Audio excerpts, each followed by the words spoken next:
Good afternoon, everyone. It's Friday the 13th. That's right. It's August 13th, 2021, and it's Friday the 13th. I'm hoping you had some good luck today. Anyway, welcome to Money Chat Now. I am your host, Larry Steinhouse, and we are brought to you by Investor Schooling.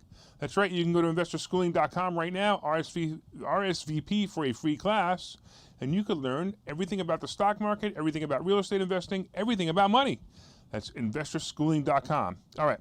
So first of all, let's talk a little bit about what we're going to be talking about today. The first thing is that you should know is there are more records broken today, which is awesome, the Dow and the S&P.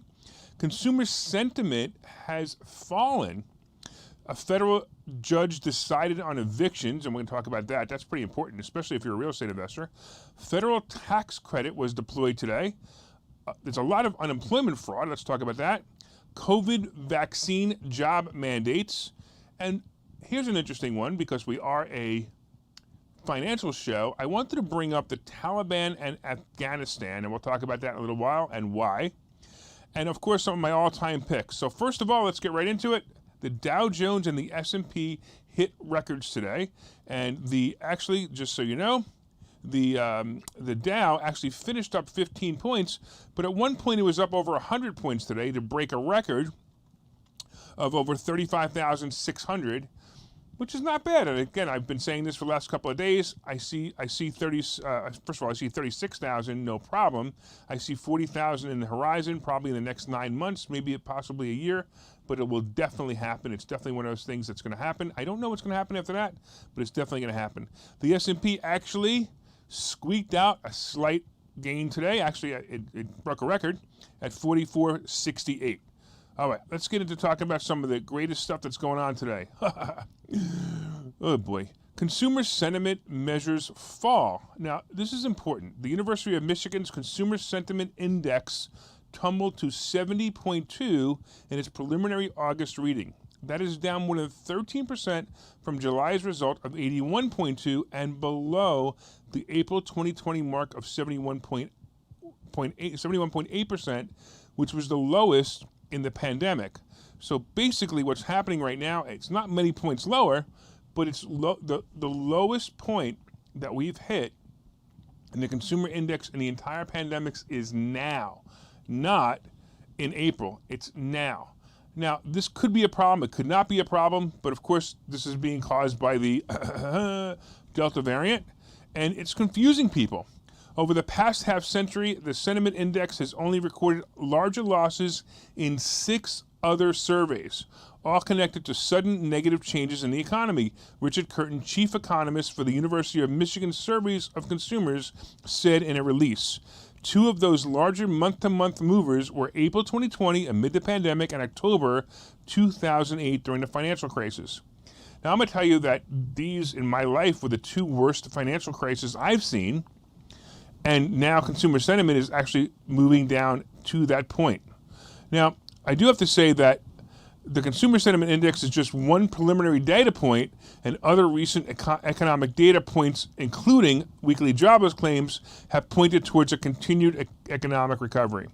My thought on this is that this is just a little bit of fear people are having. They don't know how to answer the question. I believe it's more about not knowing how to answer the question than it is the actual question.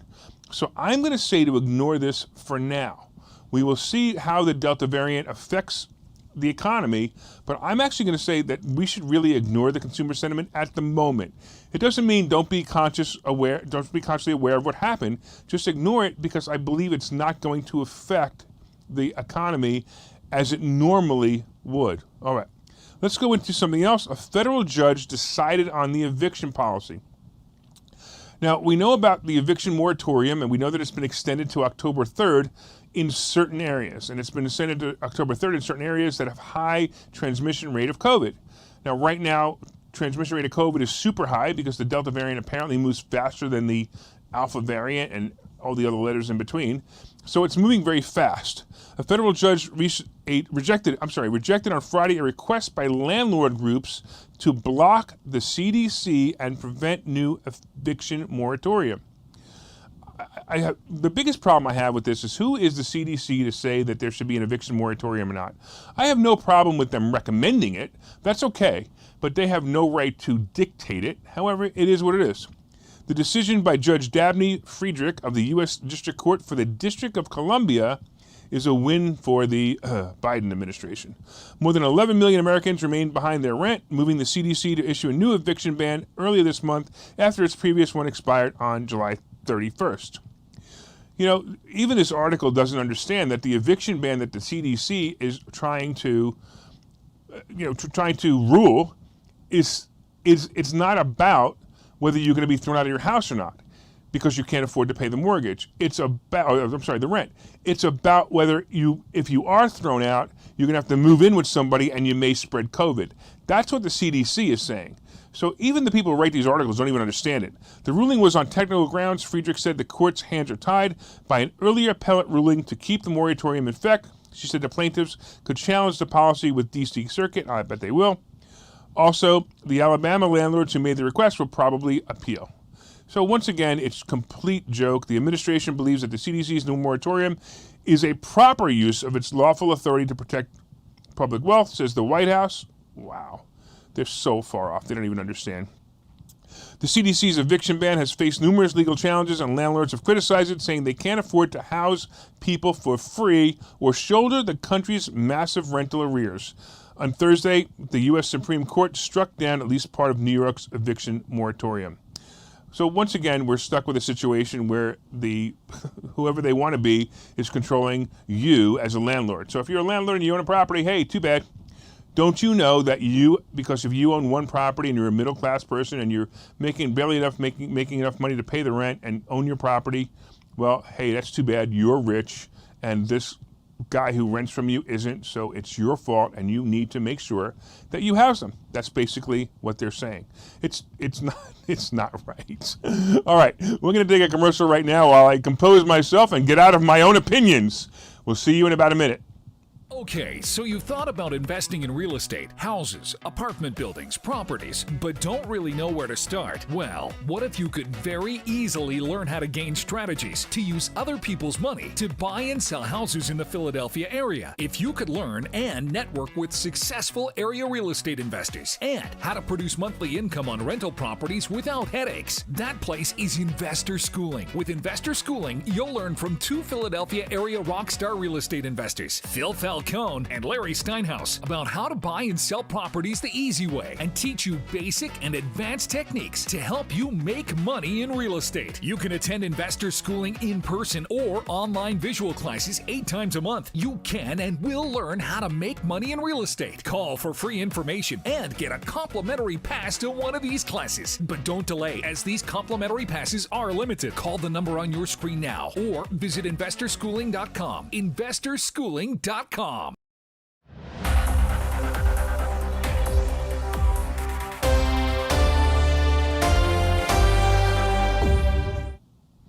All right, welcome back to Money Chat Now. I am your host, Larry Steinhouse, and today we were discussing things such as the Dow and S&P have broken records today. We talked about the consumer sentiment falling to the lowest point it's been in the entire pandemic. That's not good, but we also talked about why we should ignore it, at least for the moment. We also talked about the fact that a federal judge decided that the CDC can do what they want with evictions. They can legally tell you that you can evict people from your property. Oy, oy, oy. All right, let's talk a little bit about the federal tax credit. So this is something new. The federal tax credit is basically, just so you understand, the tax credit payments totaling $15 billion were issued to families with 61 million kids in August, the IRS and the Treasury said Friday. So I want to read this sentence again because I found it very funny as I read it. Child tax credit payments totaling $15 billion were issued to families with 61 million kids in August. So that basically means that if you have a family of 61 million kids, if you have 61 million kids, you got $15 billion. That was the way that sentence was written. Anyway, once again, so that basically what's happening is these funds are being deployed to people who have children. Now, I want to explain something to you, because these people have gotten anywhere from $200 to $300 per month per child, depending on their age in July. They started in July. It's once again being deployed today, and every 15th it'll be deployed. Now, some of you are going, whoa, that's just incentive for people to have children and get money.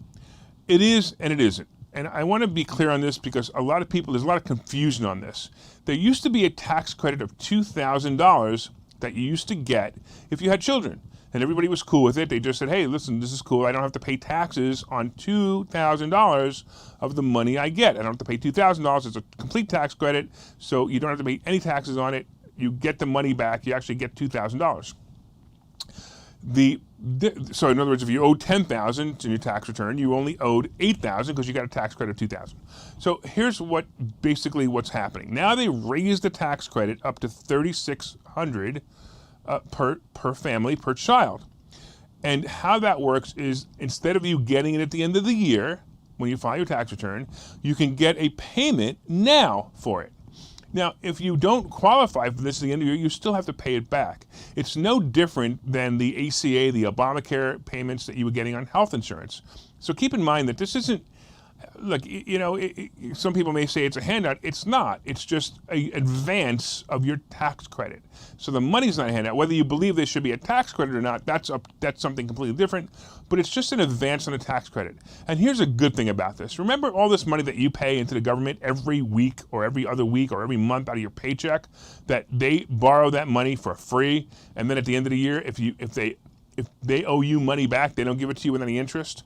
Well, as far as I'm concerned, this is the interest. Now I'm getting to borrow money from the government interest-free with this, and also, by the way, Obamacare or ACA, and I get to borrow that money for free, and I have to pay it back at the end of the year without interest. So it's not such a bad thing. Now, here's the only problem. The enhancements are temporary and will end after this year unless Congress extends the timeline.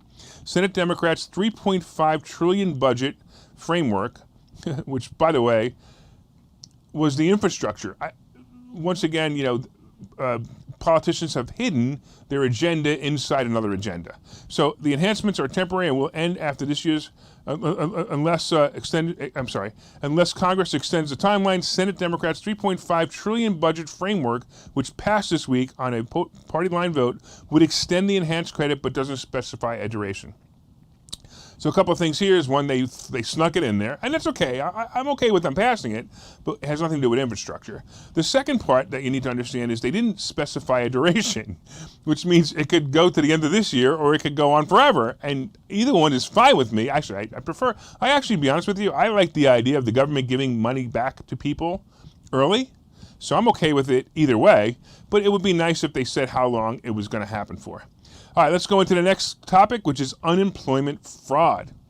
Unemployment fraud is kind of interesting. The Labor Department is offering $240 million in grants to states to help fight ongoing attempts to steal unemployment benefits. Now, I own a couple of companies, and I actually noticed something interesting that happened to me this year that's never happened to me before. I've gotten forms from the unemployment office saying, hey, John Smith is filing for unemployment, and they say they work for you. I've never heard of John Smith. And it didn't just happen once, it probably happened a half a dozen times this year between all the companies I own. And I was shocked to see that this was really going on. It's insane that people are actually finding companies that may or may not respond. I'm not sure how they find the companies who may or may not respond. They may think, hey, this guy's a small company, he might not even open his mail, and then they would be approved for unemployment. I don't know how it's working, but I'm finding it fascinating that we're getting these letters. Fraud has been elevated since spring of 2020 when federal lawmakers expanded unemployment benefits during the COVID pandemic. Well, think about this. Hey, if I can get unemployment, or if anybody can get unemployment, whether it's fraud or not fraud, they get an extra, they used to be $600, now they get an extra $300 a week in unemployment benefits. So hey, let's try to steal that money from the government is what they're thinking. Makes sense, right? The funding is part of a broader $2 billion effort to improve the U.S. unemployment system. So the $240 million, they want to be able to use it to chase people who are committing unemployment fraud. What we're seeing now is really terrifying, said Michelle Evermore, a senior policy advisor for unemployment insurance at the Labor Department. She continued, fraud has gotten so big. Well, you've also sit there and said, hey, listen, if you commit crimes, you're not going to go to jail, so this is an easy crime too. The Labor Department's Office of Inspector General estimates about $87 billion in benefits may ultimately be paid improperly. $87 billion being paid improperly. A significant portion due to fraud, while pandemic-era programs are intact. By the way, these programs are slated to end September 6th. I wouldn't be surprised if the CDC, because they are the authority, of course, says, hey, you need to extend these unemployment benefits. I didn't say that they created them. I was being a little bit of sarcastic there. All right. The other thing that's going on, too, is COVID vaccine mandates in job listings jumped by 34% as Delta variant sparks surges in virus cases. I saw this the other day, and I was shocked. I actually saw a listing for a job that said, and it was a simple job. It wasn't like a healthcare worker job. It was an office job. I don't remember what it was. And it said, must be vaccinated. And I was shocked by this. I was like, how do you put that in a job listing? Can you actually put that in a job listing? I could almost understand if it's a healthcare worker, but I found this in a typical everyday basic job offering that said you must be vaccinated. I was shocked. The share of job posts that require a COVID vaccine were up 34% on August 7 when compared to the prior month, according to data from Indeed. Other jobs ads aren't specific. They ask for vaccination without explicitly mentioning COVID. These listings are up 90% over the same period. So they're not saying you must be vaccinated for COVID. They're saying you must be vaccinated. Whatever, okay? They didn't mean the polio vaccine. It's apparent they mean COVID-19, according to Ann Elizabeth Conkle, an economist at the Indeed hiring lab who authored the analysis. Now, this is interesting, too. Despite a big percentage in growth, the overall number of job posts mandating applicants to have a vaccine is still relatively small. In the software development sector, for example, about 438 jobs out of every 1 million listed that they required a vaccine. That represents an increase, believe it or not, of over 10,000 from the prior 3.5 posts per million that did so in February, according to Indeed. The CDC panel unanimously voted to suggest vaccine boosters for all those with compromised immune system on a different topic.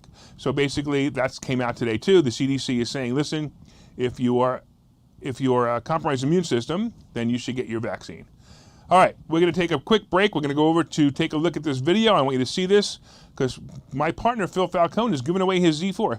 Anybody want a free Z4 convertible? You know, this has got to be the easiest contest to ever enter. And take a look at the details right now. Hey, if you were listening to Investor Schooling Live today, I'm Phil Falcone, and I made the decision today on air that I'm going to be giving away this car. You want to take a look at it? Let's do it. How would you like to pop your top without ever getting out of the car? Huh?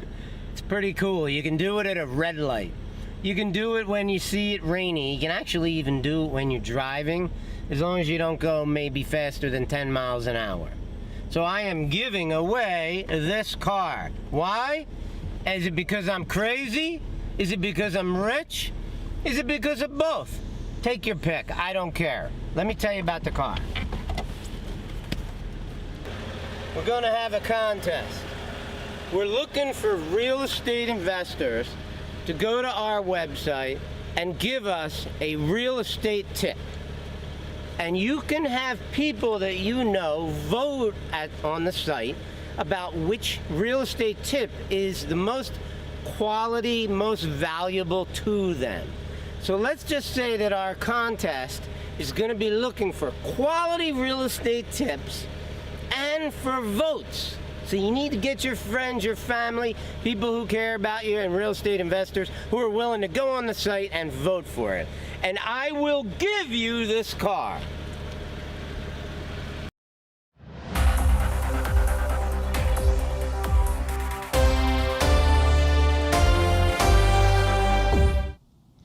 Welcome back to Money Chat Now. I am your host, Larry Steinhouse, and today we've been talking about how the Dow and S&P have broken records. We talked about consumer sentiment being low. We talked about the fact that a federal judge decided that it's okay for the CDC to prevent evictions. We talked about the federal tax credit. We talked about unemployment fraud. And we talked about the COVID vaccine job mandates inside the applications. I wanted to go into something that we don't normally talk about, which is the Taliban seized two of Afghanistan's largest cities. So why am I talking about the Taliban and why am I talking about Afghanistan? What does that have to do with the stock market? Well, if a war breaks out, the stock market is typically affected by it. So just be careful that this is, believe it or not, it's a footnote in the news right now because the only thing in the entire news is COVID, COVID, COVID, COVID, COVID. So war breaking out in Afghanistan is not that important, and the Taliban is seizing Afghanistan is not that important to normal people. But to me, I know that this is something not only is it important, but it's important not only is it important to the world, but it's important to the stock market. The Taliban captured the major Afghanistan cities of Kandahar and Herat, NBC News reported. Insurgents have rapidly seized control of large swaths of Afghanistan just weeks before the U.S. is set to complete its withdrawal of troops there. Look, I'm a big fan of pulling our troops out of Afghanistan. I'm just not a big fan of the outcome and what's going to happen. So maybe it was done too fast, maybe it was done wrong. I don't know. I'm not a politician. I'm not a general. I don't really know. I just know it's going to be a little scary. So President Joe Biden's administration ordered this week that 3,000 troops be temporarily deployed to the capital to help evacuate the embassy personnel. So they're sending people there to protect them. The insurgents have now seized at least half of Afghanistan's 34 provincial capitals, taking control of roughly 2/3 of the nation and encircling Kabul, where the U.S. Embassy is preparing to evacuate all but its core diplomatic personnel. Look, it is what it is. Just watch it. Watch the news. Watch this weekend. See if anything bad happens. But I got to be honest with you. This is something you need to pay attention to because it really could cause a drop in the stock market. That could actually be the catalyst. All right, a couple of things today. First of all, Coinbase recovered a bit today along with Robinhood. Robinhood also went up a little bit today. My favorite pick is still Robinhood. I'm telling you right now, Robinhood is a play.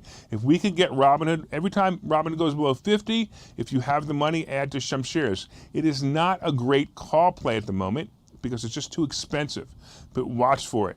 I'm going to tell you the other thing is Alibaba is still disappointing me. It's actually surprising that it just keeps going down. I'm expecting it to come back.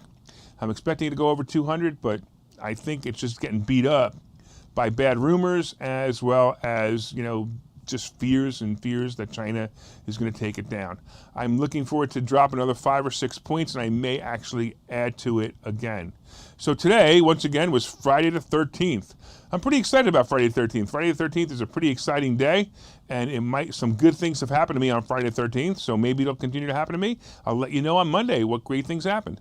So I want to thank you once again for watching Money Chat Now. I am your host again, Larry Steinhouse. By the way, from time to time, I own some of the assets and options discussed in the show. The opinions discussed on the show are solely mine, and no one has asked me to discuss them. Thank you for watching Money Chat Now. We look forward to your continued support. Please, please, please like and share. Tune in tomorrow and make sure that you comment so I know you like the show. Take care. Have a great weekend. We'll see you Monday.